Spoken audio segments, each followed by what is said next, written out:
For combustion reactions, after you watch the ethanol video, this is the reaction that took place. We have ethanol plus oxygen. You always have to have oxygen in every combustion reaction, and you can see that here. Okay, if you don't have oxygen, nothing will burn. And then we know that our two products are always going to be CO2 and H2O. So no matter what your combustion reaction is, your products are the same.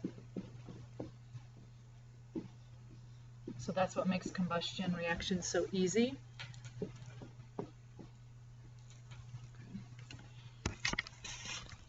Okay, so I'm not sure if you heard that or not because I had my volume down. But all combustion reactions have the same two products, okay, which is why I'm going through and writing the same thing on each one of these. So whenever you have combustion, you're going to have your fuel. In this case, this is ethanol from the video. Oxygen, and then you're always going to have carbon dioxide and water, and you can see that's true on every single one of these examples. So that makes combustion reactions very, very simple to write out, but they're the ones that are more difficult to balance. So when we look here, we've got 6 hydrogen over here. So over here we can put a 3, 2 carbon, put a 2, so we have 4 oxygen here plus another 3, which gives us 7.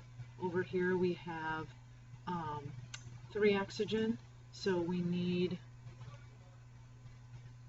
to get a couple more. So if we put a 2 here, we've got 4, 5, that's not enough, so we need to put a 3 here.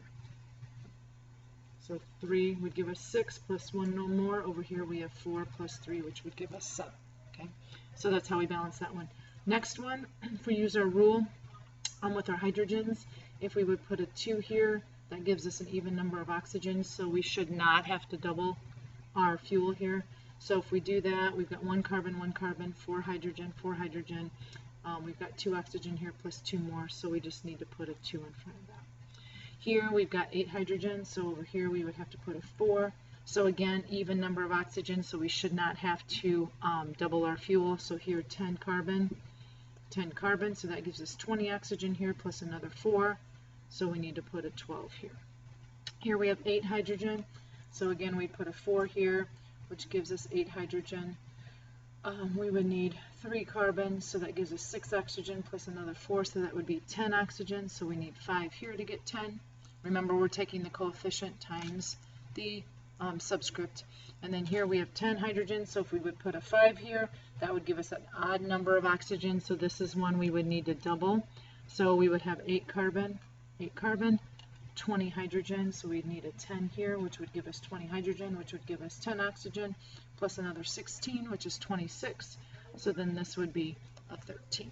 So again, combustion reactions fairly simple because the products are always CO2 and H2O, but a little more difficult to balance sometimes.